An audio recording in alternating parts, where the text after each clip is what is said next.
अभी last episode में आपको हमने 7 दिखाया था और अभी हम आपको लेके जा रहे हैं आज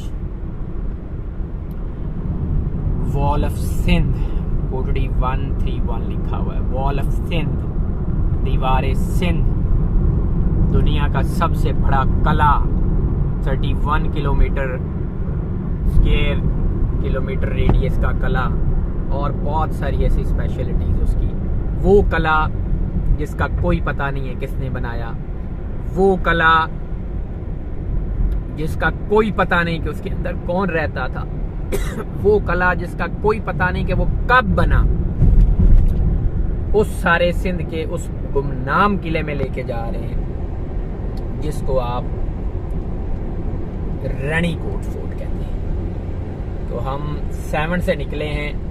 7 से जो रणीकोट का रास्ता है वो तकरीबन if I am not wrong तो 1 से 1.5 घंटे का होना चाहिए।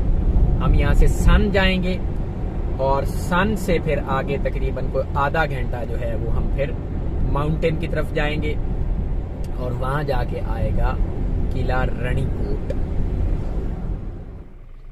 ये रास्ता जाता है जी सन से रणीकोट की जानिब। इन्होंने लिख के अभी साइन बोर्ड लगा दिया, पहले किसी जमाने में होता था फिर खत्म हो गया, अभी नया लगाया एंडोमेंट फंड ट्रस्ट ने। रणीकोट फोर्ट 30 किलोमीटर। 7 मेरे सामने है, इधर से मैं आया हूँ और आगे से यू टर्न लेके आया हूँ। ये यहाँ पे जो कारीगरी है ना कि जी रॉन्ग साइड से आने वाली, वो देखें ट्रक वाले ने हिम्मत की है और रॉन्ग साइड से ये आ गया इधर जाने के लिए। तो यहाँ पे इधर से 7 है और मेरे बैक एंड पे जो है वो जामशोर और कराची है।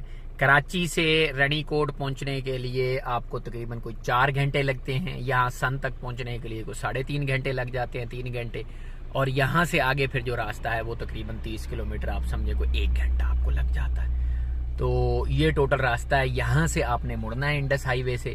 अब यहाँ से आगे जाएंगे और जाके आपको रणीकोट फोर्ट दिखाते हैं। जब आप रणीकोट फोर्ट जा रहे होते हैं तो फोर्ट के रास्ते में जैसे ही आप सन से क्रॉस करते हैं टुवर्ड्स रणीकोट तो आपको ये रेलवे स्टेशन नजर आता है। ये बिल्कुल 1 किलोमीटर के फासले पे है। ये पुराना ब्रिटिश टाइम का रेलवे स्टेशन बना हुआ है और इसी पे जो ट्रेन है वो फिर कराची से 7 जाती है। वो आगे सन का स्टेशन है और ये ऊपर वाटर टैंक्स बने हुए हैं जो उस वक्त में अंग्रेज सरकार बनाया करती थी जहाँ जहाँ रेलवे स्टेशन होता था।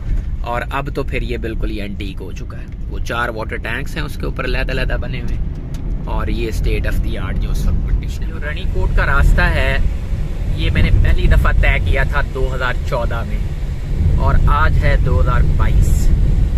इसके दरमियान में भी मैं आता रहा हूँ यहाँ पे, बट आज तकरीबन कोई 4 साल बाद दोबारा आया और इसका रास्ता काफ़ी खस्ता हाल हो गया। पहले इसमें कुछ पैचेस थे जो कि ख़राब थे, अब क्योंकि ये पिछले कोई, मैं तो इसको 8 साल से देख रहा हूँ, ये सड़क दोबारा नहीं बनी। तो स्पीड आपकी काफ़ी इस पर स्लो हो गई है। ये जो 30 किलोमीटर का रास्ता है आप इसको समझेंगे आप 1.5 घंटे में ही जाके जो सेंटर ऑफ रणीकोट है वहाँ तक पहुँचेंगे। बाकी गाड़ी जो है वो आप कोई भी लेके आए उसका इशू कोई नहीं है। वो देखिए वहाँ से ये 27 किलोमीटर लिखा हुआ है रणीकोट और जो आगे कोई जगह है वो 21 किलोमीटर लिखा हुआ है और आगे कोई 27 किलोमीटर भी लिखा हुआ है। गाड़ी आप कोई भी ला सकते हैं, मतलब गाड़ी का कोई इशू नहीं कि लाजमी आपको 4x4 चाहिए। आप मेहरान पे आए या V8 पे आए कोई फ़र्क नहीं है। हाँ, रोड की कंडीशन जो है वो थोड़ा बम्पी हो गया हुआ है, पथरीला है रोड काफ़ी, तो स्पीड आपकी कोई 60 से ऊपर नहीं जाएगी। एक बात। दूसरी बात, तकरीबन कोई 10 किलोमीटर करने के बाद जब आप इंडस हाईवे से उतरेंगे तो आफ्टर लाइक 10 किलोमीटर्स आपका जो मोबाइल नेटवर्क है वो काम करना छोड़ देगा। आपके पास कोई भी सिम हो, यहाँ पे आगे मैं पहले भी 12 आया हूँ तो मुझे पता है इसका, इसलिए आपको पहले बता। अब यहाँ से तकरीबन मैंने कोई 7-8 किलोमीटर किया है और साथ ही आगे जो है वो सिग्नल्स, जो नेटवर्क की कवरेज है, जो सर्विस है वो बिल्कुल ख़त्म हो गई है। लिहाजा आप जब भी आएँ कोशिश करें कि वहाँ से इंडस से इधर आते हुए आप घर वालों को बता के आएँ कि अगले 1-2 घंटे जितना भी आपने यहाँ पे स्टे करना है आप आउट ऑफ सर्विस होंगे। आउट ऑफ रेंज होंगे तो आपका कम्युनिकेशन जो है वो घर वालों के साथ नहीं हो सकेगा। तीसरी बात जो है वो ये है कि यहाँ पे कोई बिजली का सिस्टम उस तरह से इलेक्ट्रिसिटी का नहीं है, तो आप अगर रिकॉर्डिंग वगैरह अपनी कोई करना चाहते हैं और कोई भी आप कैमरा वगैरह लेके आ रहे हैं तो उसकी एक्स्ट्रा बैटरीज या एटलीस्ट पावर बैंक ज़रूर लेके आएँ जिसके थ्रू उसकी बैटरीज आप चार्ज कर सकें, क्योंकि यहाँ पे अंदर इलेक्ट्रिसिटी का नहीं है। 1-2 होटल्स खुल गए हैं, रेस्टोरेंट्स, तो उन्होंने कोई सोलर वाला सिस्टम बनाया हुआ है। वहाँ पे प्रोबेबिलिटी है कि आपकी बैटरी चार्ज हो या ना हो। बेहतर यही है कि आप अपना पावर बैंक जो है वो साथ लेके आएँ। अगर आने के मौसम की बात करें तो वैसे तो आप किसी मौसम में ही आ सकते हैं, लेकिन कोशिश करें कि आप जनवरी, फरवरी या दिसंबर में आएँ, क्योंकि उस वक्त ठंड होती है और ठंड होने के बावजूद इतनी गर्मी होती है कि मैंने खुद इस वक्त निक्कर पहनी हुई है। अगर इसने रास्ता दे दिया तो मतलब इतनी गर्मी इस एरिया में पड़ती है। ये एक तो है जाके कीर्थर रेंज में, दूसरा ये दोनों साइडों पे जो आपको जहाँ जहाँ आपकी नजर जा रही है सारा बैरन लैंड है, कोई कहीं सायादार दरख्त नहीं है बिल्कुल भी। तो पहाड़ी इलाका और वो भी बैरन विदाउट एनी हरियाली, तो यहाँ पे गर्मी काफी होती है। इस वक्त जनवरी है 2022, बट जनवरी में यकीन करें मुझे पसीना आ रहा है। आप देख रहे होंगे मैंने जो एसी है वो भी ऑन किया और फैन उसका बिल्कुल फुल स्पीड पे है, और गर्मी का अच्छा खासा सीजन है। लिहाजा अगर आप जून, जुलाई, अगस्त में आएंगे तो मेरे ख्याल में जो लोग ज़्यादा हीट रेजिस्टेंट नहीं हैं उनके लिए काफ़ी प्रॉब्लम हो सकती है। बाकी लोग जून, जुलाई, अगस्त में भी आते हैं, उसमें आप फिर कोशिश करें कि आप इवनिंग में आएँ। दोपहर में तो यहाँ पे ट्रैवल करना फिर काफ़ी इशू होता है। बाकी लोग रहते भी हैं इधर, लोगों के गांव हैं, गबोल हैं, बिरोई रहते हैं, बलोच कौम के काफ़ी इधर गांव हैं, तो वो तो ज़ाहिर एक्लेमेटाइज हैं। अब जो बंदा कराची से आ रहा है या जिसका थ्रेश होल्ड जो है वो गर्मी का ज़रा कम है, तो उसके लिए शायद कोई प्रॉब्लम यहाँ पे हो सकती है। चौथी जो इम्पोर्टेंट चीज़ है इधर आने के लिए वो ये है कि इधर आपको कोई tyre puncture shop in 30 kilometre में नहीं मिलेगी। अगर आप बाइक पे हैं तो यहाँ पे हर गांव वाले ने बाइक रखी है, वो बाइक पे आता जाता है, उससे आपको बाइक का पंचर तो लग सकता है, लेकिन गाड़ी का पंक्चर यहाँ पे कोई नहीं है। गाड़ी की वर्कशॉप इन 30 किलोमीटर में कोई नहीं है। सन में पीछे है, तो आप कोशिश करें सन से निकलते हो अपनी गाड़ी का टायर प्रेशर चेक करके निकलें, और गाड़ी में जो आपका स्पेयर टायर पड़ा हुआ है उसका भी टायर प्रेशर वगैरह चेक करके निकलें, क्योंकि खुदा न खास्ता अगर आपको यहाँ पे आपकी गाड़ी के साथ कोई इशू होता है, नॉर्मली होता नहीं है, अगर हो तो लोकल कोऑपरेटिव हैं वो आपकी हेल्प तो कर देंगे, बट आपकी गाड़ी का टायर बैठ गया तो आपको खुद से करना है। और अगर खुदा न खास्ता स्पेयर टायर नहीं है तो इधर से आपको कहीं पंक्चर शॉप नहीं मिलने, लिहाजा फिर आप उसी व्हील के ऊपर ही जाएंगे और फिर आपको जाके टायर नया डलवाना पड़ेगा, क्योंकि जाते जाते फिर टायर तो बिल्कुल ही फट जाएगा।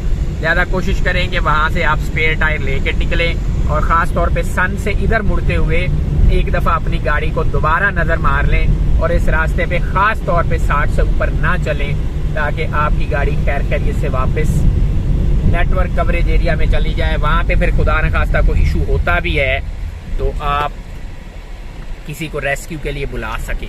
ये देखें ना, यहाँ पे अचानक से जो जंप आया है तो मुझे गाड़ी जो है वो डेड स्लो करनी पड़ी है, क्योंकि इस तरह के जो पॉट होल्स बने हुए हैं ना वो काफ़ी डेंजरस हैं। इधर मुझे एक गांव नज़र आ रहा है, वहाँ पे लोगों ने अपने सोलर्स लगा के, तो सोलर पैनल के थ्रू यहाँ पे इरिगेशन का कोई नेटवर्क अपना बनाया हुआ है। इधर वैसे इलेक्ट्रिसिटी कोई नहीं, जिस किसी ने भी अपना कोई सेटअप बनाया उसने सोलर के थ्रू ही बनाया। इस रोड पे तकरीबन कोई 1 घंटा ट्रैवल करने के बाद आप रानीकोट फोर्ट के सन गेट पे पहुंचते हैं। ये सामने जो आपको गेट नज़र आ रहा है इसको सन गेट बोलते हैं, और सन गेट बोलने की वजह सिंपल है कि ये फेसिंग सन है।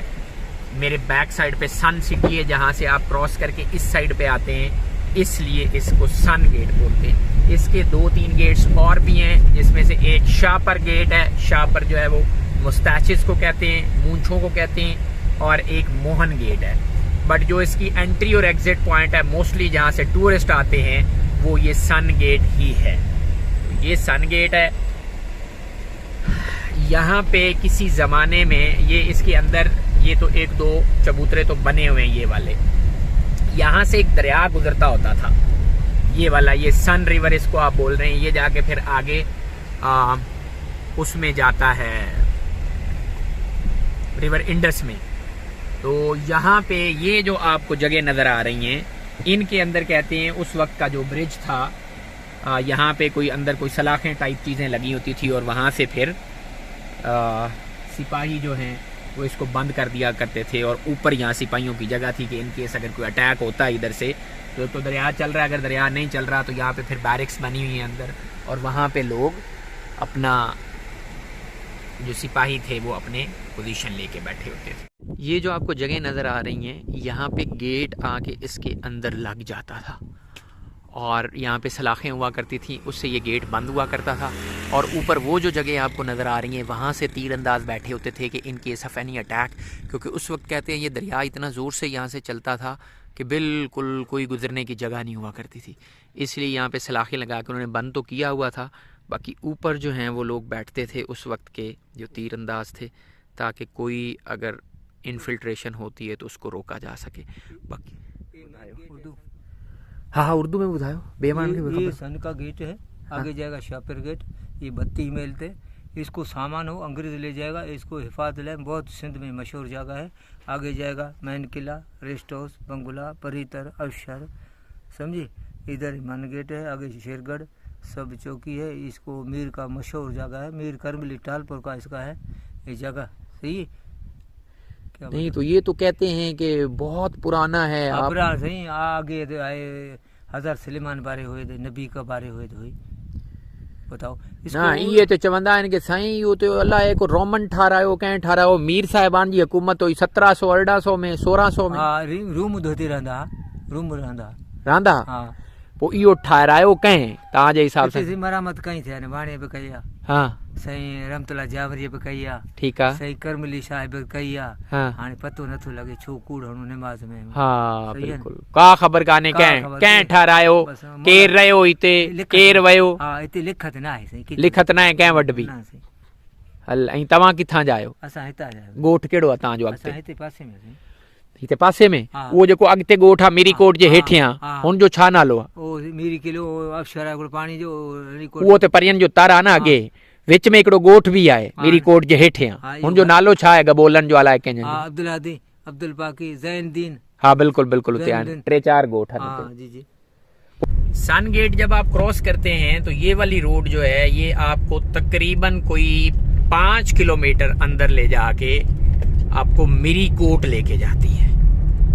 मिरी कोट तक ये सड़क है, सड़क नुमा रास्ता है, जो भी आप इसका नाम दे लें। आगे से एक ब्रिज है जो पिछले 8 साल से तो मैं देख रहा हूं कि वो बन रहा है, और अब उसके फंड्स पता नहीं कब इशू होने हैं। कोई उसके आधा काम हुआ है, आधा रहा हुआ है। यहाँ से पानी आता है इधर से जब कभी बारिश पड़ती है कैशमेंट एरिया में, वो ऊपर वॉल है उसकी, और वहां से हो हवा के सारे लोग जो हैं वो अपनी तरफ से कुछ, अभी मुझे टूरिस्ट वहां पे भी सच्ची बात है नजर आ रहे हैं। तो यहाँ से अगर आप ये देखें तो इधर यहाँ से आगे से रास्ता उन्होंने बंद किया हुआ है क्योंकि आगे ब्रिज अंडर कंस्ट्रक्शन है, और ये एक रास्ता है जो कि आपको इस साइड से ऑफ रोड जाना पड़ता है इस रोड से, और फिर आगे से ये पानी के अंदर से गुजर के यही वाला रास्ता जो है वो दोबारा इसी रोड के ऊपर चढ़ जाता है।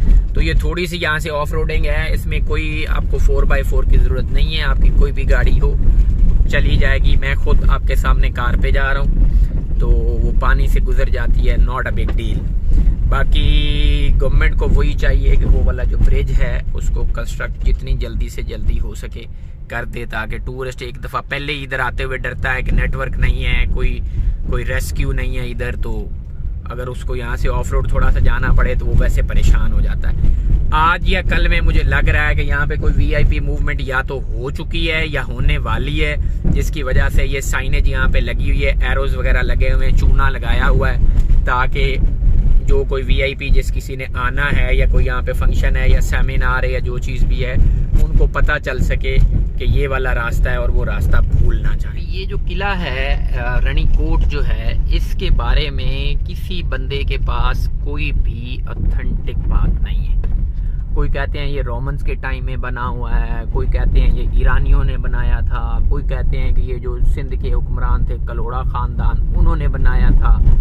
मतलब किसी के पास कोई पक्की बात नहीं है। और फिर मज़े की बात ये है कि इसके पर्पज़ का भी किसी को कोई पता नहीं चला। मुझे जो मतलब हर बंदे की अपनी राय होती है, आप भी जब आएंगे तो आपको अपनी राय कायम करने का एक पूरा हक है। मुझे ये लगता है कि ये जो कला है, ये जिस बंदे ने भी शुरू करवाया, जिस बादशाह ने भी शुरू करवाया, वो इसको कंप्लीट नहीं करवा सका, क्योंकि ये 31 किलोमीटर या 32 किलोमीटर की एक वॉल है। कोई कहते हैं 27 किलोमीटर की है, कोई 30 किलोमीटर की, कोई 31, कुछ इस तरह का अंदाजा। मतलब 30 किलोमीटर की एक वॉल है जो माउंटेन्स के ऊपर चलती है। अब जाहिर है इसको सालों लग गए होंगे, को 5-10 साल, को 20 साल तो इसको लग गए होंगे खाली वो वॉल बनाने में।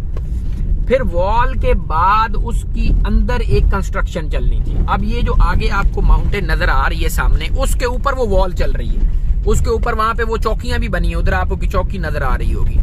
तो ये इतनी बड़ी वॉल बनानी, और वो भी पहाड़ की चोटियों के ऊपर, उसने प्रोजेक्ट बहुत बड़ा शुरू कर लिया। और उसके पास इतनी उम्र नहीं थी, इतनी जिंदगी उसके पास नहीं थी कि वो इसको कंप्लीट कराता। और जब वो चला गया तो जाहिर है जिसका ब्रेन चाइल्ड होता है, उसके बाद आने वाले हुक्मरान की अपनी मर्जी है। अब एक तो ये बात है कि ये किला इनकम्प्लीट है, मेरी मतलब नाकिस राय ये समझती है। दूसरी बात ये देखें, यहाँ पे एक वॉल आपको नजर आ रही है इस साइड पे, ये टूटी हुई है। मुझे ये लगता है कि उसने उस टाइम में बाहर वाली वॉल कंप्लीट हुई थी या नहीं हुई थी, उसने अंदर भी काम ये कंस्ट्रक्शन का शुरू करवाया, लेकिन उसकी उम्र ने साथ नहीं दिया, और ये वॉल इस तरह की जो दरमियान वाली है वो दरमियान में ही रह गई, और वो बंदा इस दुनिया से चला गया। एक रीजन तो ये हो सकती है। दूसरी मुझे रीजन, एक दिन मैं पहले भी आया था तो मैं दोस्तों के साथ डिस्कस कर रहा था, दूसरी रीजन इसकी ये हो सकती है एक, कि जब अलेक्जेंडर द ग्रेट वहां से चला है ना, तो उस वक्त यहाँ का सिंध का जो कोई भी हुक्मरान था, या अब ये कबले 327 कबले मसीह की बात है, उस वक्त का जो कोई भी हुक्मरान था, उसको कहीं से ये पता चला कि वहां से एक बादशाह है इस्कंदर आजम, जो कि दुनिया को फतेह करने निकला है। तो सिंध के हुक्मरान ने उस वक्त ये सोचा होगा कि यार मैं अपनी रियाया के लिए कुछ करूं, लिहाजा अपनी रियाया के लिए उसने यहाँ पे ये 30 किलोमीटर की एक वॉल बनाई कि जब इस्कंदर आजम यहाँ पे पहुंचेगा, मैं अपनी सारी रियाया को कहूंगा कि आप अपने घर बार छोड़ के यहाँ पे आ जाएं, सारी रियाया अंदर आ जाएगी और फौज बाहर लड़ती रहेगी।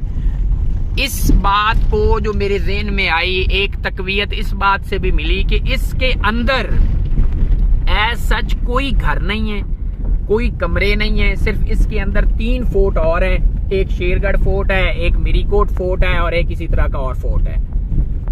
अगर ये इसके अलावा इसका कोई पर्पज होता कि इसमें खालिसतन बादशाहों ने रहना होता, तो बादशाह को इतना पहाड़ों के ऊपर 30 किलोमीटर की दीवार बनवाने की क्या जरूरत थी। मतलब अब ये आप देखें, ये एक दीवार इनकम्प्लीट है, उधर से आ रही है ऐसे और आगे चलती जा रही है, वही दीवार है जो मैंने आपको पीछे दिखाई है।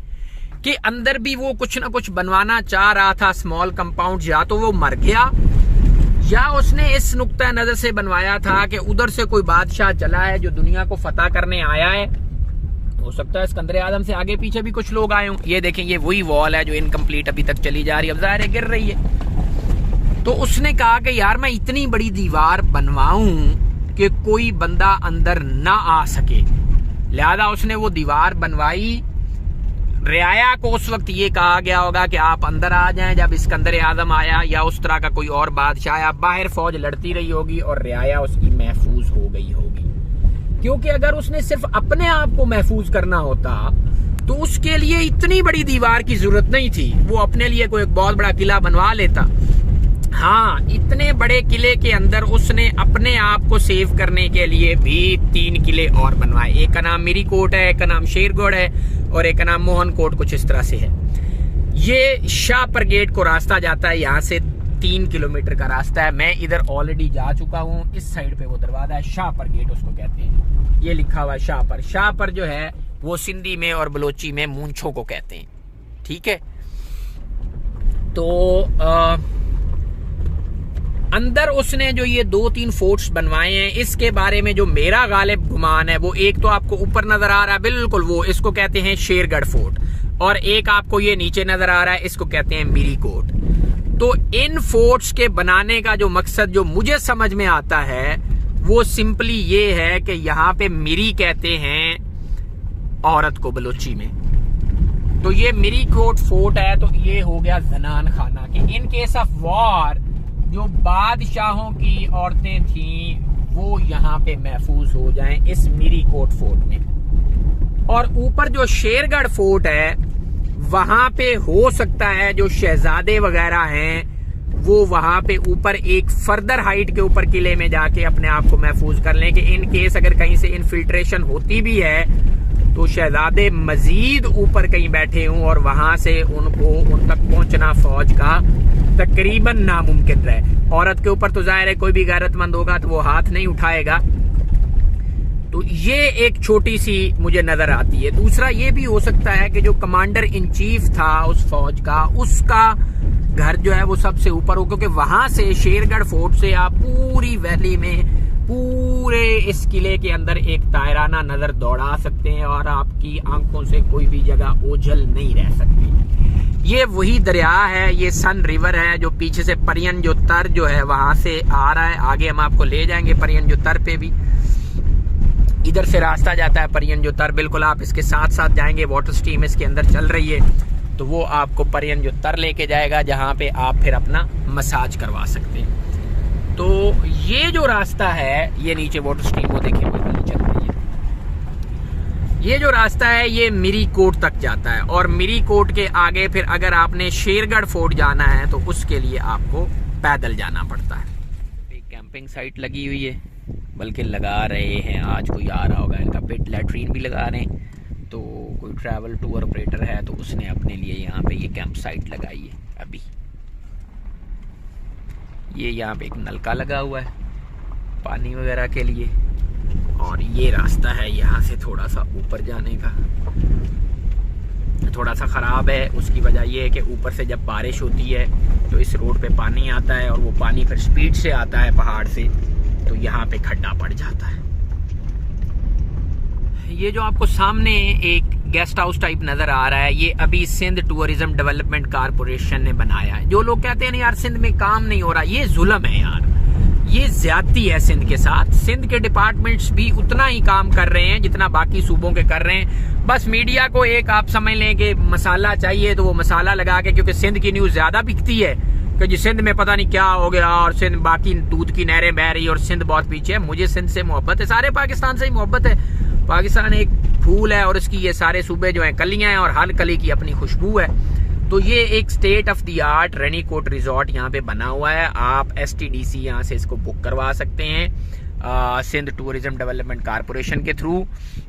और इसके अलावा यहाँ पे एक रेस्टोरेंट, मुझे याद है जब मैं 8 साल पहले आया था तो यहाँ पे ये रेस्टोरेंट्स और ये रेस्ट एरियाज नहीं बने हुए थे, ये वाला होटल भी नहीं बना हुआ था।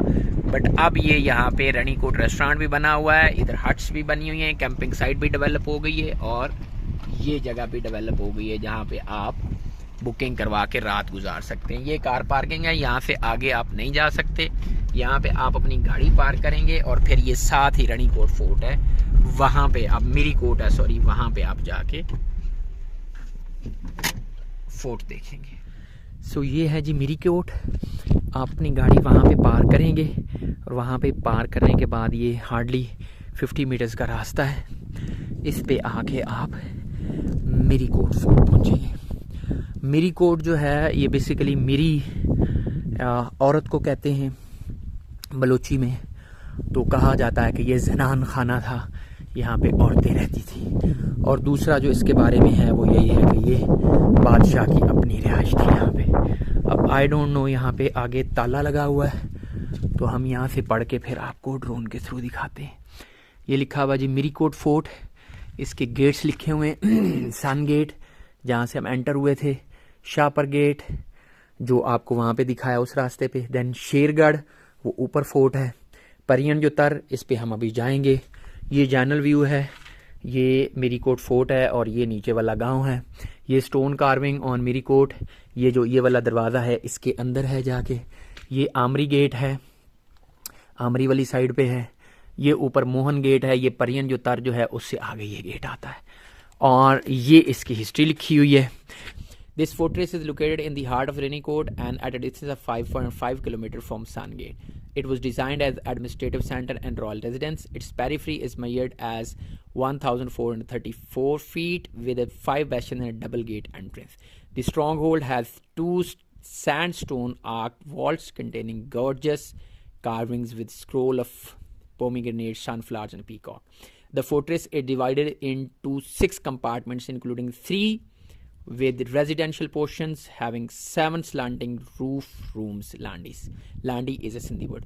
3 flat roof rooms belong to British period. A well located in the southwest corner within the fortress served as water supply in the emergency.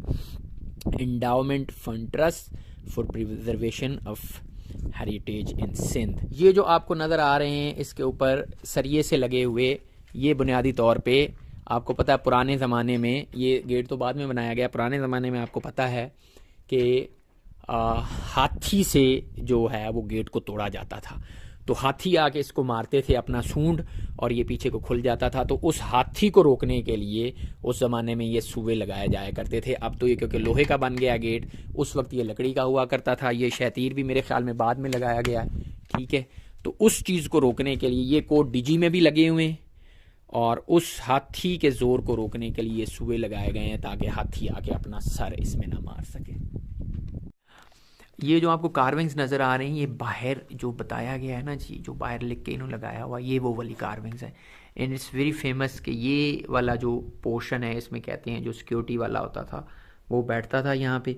ये इस साइड पे भी है, ये गेट है और दूसरी साइड पे भी है कि इन केस अगर गेट को ब्रेक किया जाता है तो यहाँ पे, वैसे भी जब बादशाह यहाँ से गुजरता होगा तो उस वक्त भी उसके लिए भी बनाया गया है कि जी एक खूबसूरती है। पूरे इस मीरीकोट के अंदर ये कार्विंग जो है 2, 3, 4 जगहों पे है, बाकी ये बिल्कुल प्लेन है उसी तरह से सैंडस्टोन से। आधा बुधायो तव्हां वटि सिंधी में उर्दू में जेका तव्हांखे समझ में अचे। जगह दीवार यहाँ कोट आहे, हाँ ये कबले मसीह हज़रत ईसा अलैहिस्सलाम से 540 साल पहिरियां ठहियल आहे। हाँ ईरान जो बादशाह हाँ साहिर से आज़म उन्हें ठारायो।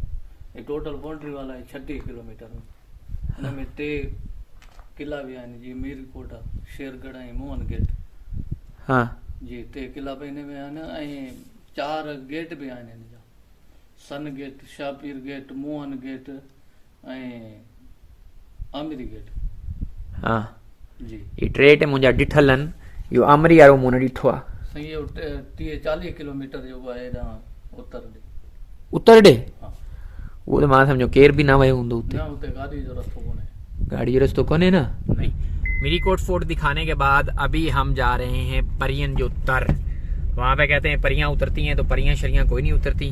वहाँ पे बेसिकली फिश का मसाज होता है, तो हम वो करवाने जा रहे हैं। यहाँ से ये जो रास्ता है ये नीचे को जो जा रहा है वो बिल्कुल फुट हिल्स के अंदर, उसके ऊपर हम जाएंगे और उसके ऊपर आगे तक अगले गाँव तक जो है वो गाड़ी जाएगी और फिर वहाँ से हम आगे पैदल ट्रैक करेंगे को तकरीबन 45 मिनट्स, हाफ एन आवर। तो अभी हम परियन जो तर जो है वहाँ पे जाने लगे हैं, वहाँ से मसाज करा के फिर हम निकलेंगे वहाँ से। तो परियन जो तर जाने के लिए आप रूट समझ लें, वो सामने मीरीकोट है, ये दरिया का ब्रिज है इस वाटर स्ट्रीम का, और इसके साथ इस तरफ मीरीकोट से पहले ये वाली जो ऑफ रोड ट्रैक है ये आपको लेके जाएगी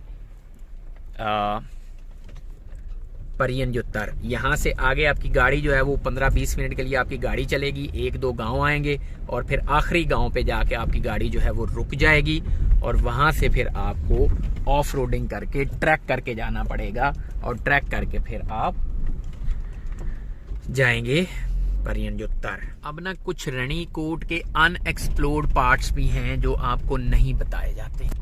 मसलन ये देखें, ये एक कब्रिस्तान है। अब इसमें मेरे ख्याल में उन लोगों की कब्रें हैं, कुछ तो नहीं है, कुछ बिल्कुल पुरानी हैं। ये उन लोगों की कब्रें हैं जो मिस्त्री मजदूर उस वक्त यहाँ पे शायद काम करते हूँ। अब जाहिर है एक आधी कब्र यहाँ पे आपको फ्रेश भी मिलेगी। ये उनकी हो सकती हैं जो यहाँ पे कभी काम किया करते थे, क्योंकि यहाँ पे आसपास कोई गांव नहीं, गांव जो है वो आगे ही है मीरीकोट फोर्ट से, लेकिन इधर कोई गांव नहीं है। तो उस वजह से मेरा अंदाजा यही है कि ये उस वक्त के जो मजदूर थे जिन्होंने यहाँ पे काम किया, या उस वक्त के जो रहने वाले थे, उनमें मोस्टली जो मेसन होंगे वही हो सकते हैं, उनकी इतनी थोड़ी कब्रें। अदरवाइज तो अगर बहुत ज्यादा लोग रहते होते तो यहाँ पे कोई बहुत बड़ा कब्रिस्तान होता। तो भाईजान अपनी बड़ी ख्वाहिश थी जिंदगी में कि हम परियन जो तर पे जाते वहाँ पे परियों से मसाज कराते। तो परियन जो तर तो हमें नसीब नहीं हुआ, ये खोतन जो तर ते पहुँचिया से। ये देखें, ये खोतन जो तारा, यहाँ पे 3-4 खोते जो हैं वो फिर रहे हैं जंगल में, और एक तो रज के बैठ गया, दूसरे 2 जो हैं वो खा रहे हैं। ये मैं बैठ गया हूँ, यहाँ पे कोई मछली जो है इस वक्त मसाज करने नहीं आई। दूसरी ख्वाहिश थी कि 7 अप हो और साथ 2 दिन पुराना पिज़्ज़ा हो। तो पिज़्ज़ा है अपने पास 2 दिन पुराना, और वहाँ पे मुझे कुछ परियां तो नहीं, मछलियाँ उछलती नज़र आ रही। अभी मैं उनकी तरफ जा रहा हूँ, आई होप कि वो वहाँ पे मसाज करेंगी और ये खोते जो हैं ये इधर ही खलोते रह जाएंगे। सो 2 घंटे की खजालत के बाद, तकरीबन 1 घंटा ट्रैकिंग करने के बाद हम पहुँच गए परियन जो तर। मछलियाँ जो हैं वो अभी दूर दूर ही हैं। तो वो बचपन में उस्ताद कहते होते थे ना, ओए खोतिया इधर आ, तो ओए खोतिया इधर ना, उधर ही रह भाई, क्योंकि हम पिज़्ज़ा खाने लगे, वो भी 2 दिन पुराना। अपनी जो स्प्राइट है वो ठंडी हो रही है, स्प्राइट ने इसको स्पॉन्सर नहीं किया हुआ, बट वो मछली जो है ना उधर फिर रही है, वहाँ पे एक आपको नज़र आ रही होगी। अभी इसको मैं पिज़्ज़ा खिलाऊंगा तो ये भाग के इधर मेरी तरफ आ जाएगी और फिर ये इन पाँव का मसाज करेगी। छोटी छोटी वैसे आना शुरू हो गई हैं पाँव के पास, वो देखें ये कुछ घूम रही हैं। ये अभी मसाज शुरू करेंगी तो उसके बाद फिर हम इनको पिज़्ज़ा खिलाएंगे। Here that comes. मैंने इनको थोड़ा सा पिज़्ज़ा डाला है, तो ये तो काफ़ी तादाद में ना इधर इकट्ठा होना शुरू हो गई, ये देखें नीचे। लेकिन जो वो वाली है ना, वो अभी तक मुझे लिफ्ट नहीं करा रही। शायद उसको पता चल गया पिज़्ज़ा जो है वो 2 दिन पुराना है।